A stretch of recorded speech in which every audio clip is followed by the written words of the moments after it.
Ready to go. Okay. Good morning, everybody, and welcome back. Today we're working on this little Craftsman mower with a Honda engine on it that I picked up a few days ago. Now, of course, since it's a Honda, everything is going to be 10 millimeter on this. It's got that famous invisible air filter. I'm seeing a lot of those lately for some reason. Interesting enough, the Craftsman, this particular motor with this air cover, takes the same exact filter as the Quantum engine. And since that's my favorite motor, of course, we've got a whole bunch of those sitting around.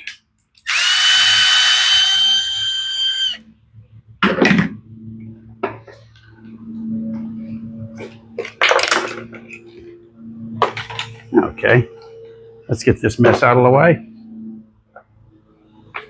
And notice on this, the round side fits towards the carburetor, rectangle side fits here, and it fits one particular way, so you have to pay attention because the hole is not square.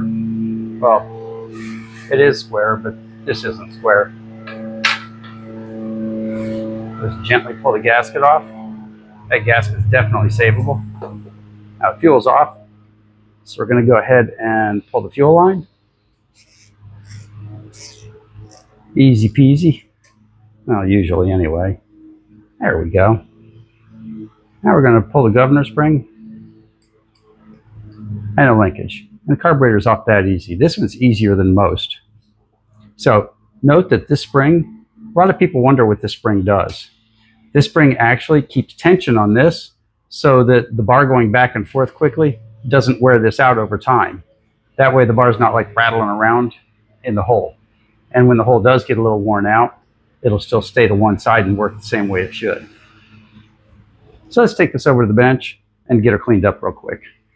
So if you've got a Honda mower that won't start, or it just has zero power, it's almost always going to be the same thing. The jets. We always say it's always the carburetor. And more specific than that, it's always the jets. If you look at this, the gas doesn't look that bad in this. Not nearly as yellow as I see sometimes. And the fact that it had gas in it and the gas was not overflowing tells us that the floats are working correctly. And that's good. That's going to make it a little easier for us. So now that we've got the bowl off, we're going to go inside with a little skinny screwdriver and pull the jets.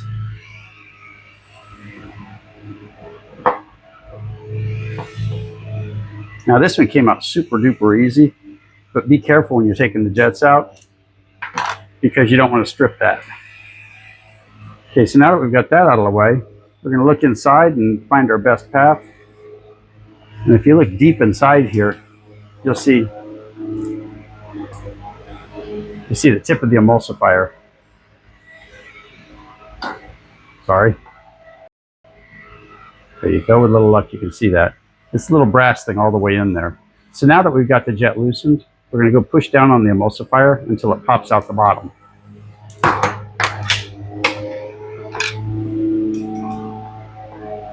Sometimes this goes real easy, sometimes it doesn't.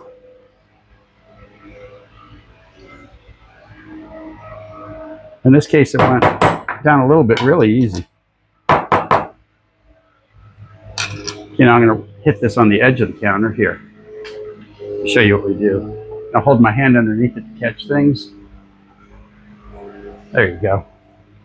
And go. See, the jet's almost out. We can just touch it.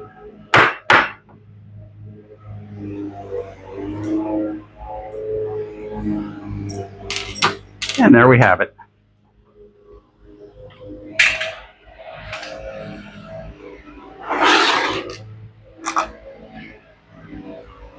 Now what we're going to do is we're going to look down the center of the jet, and I don't see any daylight at all, and that's a bad sign.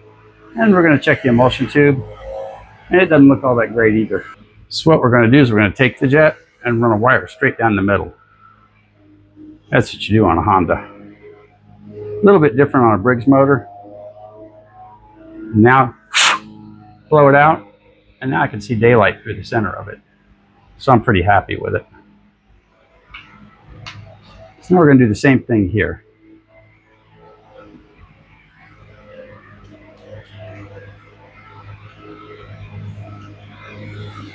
This motor gave a little bit of a kick with starter fluid, but didn't want to run at all. See, I'm finding the holes in the emulsion tube and just poking them clean one at a time. And then I go down the middle and run through it again.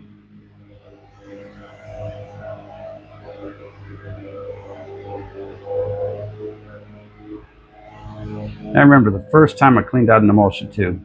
I couldn't for the life of me remember which end was which, but the pointy end goes in first when you're putting it back together. Okay, and that's about it.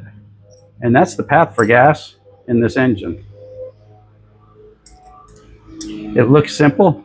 It looks way too easy to work, but I could almost guarantee that this will start the first or second pull once we get her back together.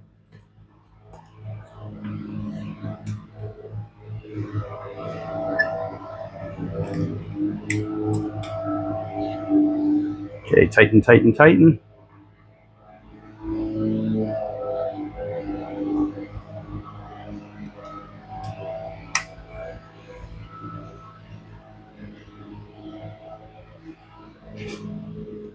As you saw when I took it off, it goes a long ways before it goes all the way in.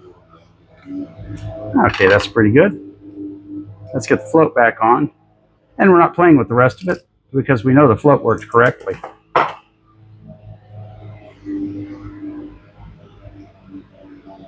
Okay, let's get the float back on. Let's do it this way. I'm not very left-handed today. Actually, not very left-handed ever.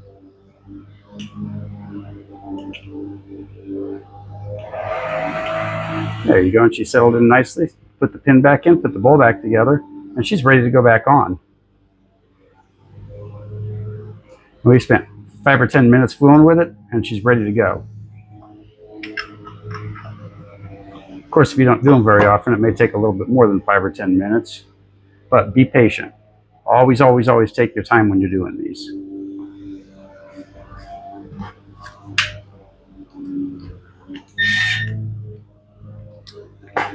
And there we have it.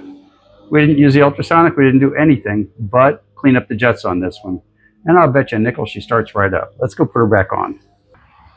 Okay, let's get her back together. So the first thing we'll do is put this back on, the governor arm, and get the spring back in place. And the spring's important. It holds tension on this so that it doesn't wear this little hole out. And if it does, it still operates correctly. It doesn't dance around on the hole. We're doing this the opposite of the way we took it apart. We'll put the fuel line on now. And notice I went and took the time to put new fuel lines on it. I usually do when I'm doing one of these. Fuel lines are a standard issue thing around here. So now the fun part. Let's get her all back together. First thing we'll do is get this threaded up onto the carb. It's a different setup putting it back together if you've got the manual choke. Okay, we get the gasket back in place. And now we're swinging it off to the side so that we miss that choke arm, the little choke lever.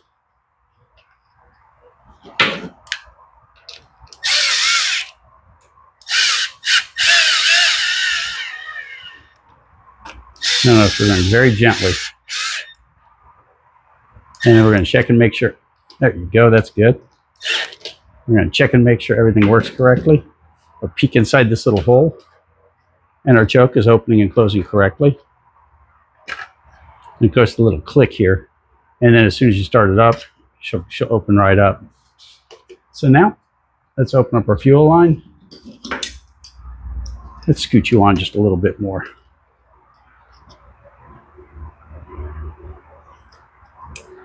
That's on pretty tight. Okay. And we got a brand new air filter, since the other one was a little more invisible than I prefer. And that's it. The only thing left is putting her on the floor and starting her up.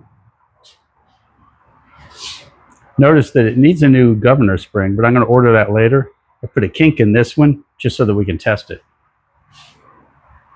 Okay, for those of you who are wondering, We had a poll a couple of days ago about what car replaced the little green car, and the Malibu came in third out of the 4 cars, but that's what we ended up getting. Now I've already tweaked it up a little bit, put wheels on it, and got the windows tinted just to make it look nice. It's a pretty boring little car. So let's give this thing a run.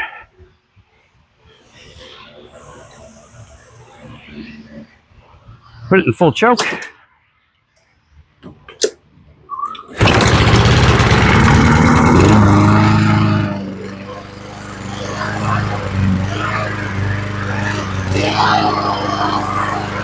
Now I know this thing needs a new governor spring, and I can hear the idle fluctuating, and that's just a governor spring.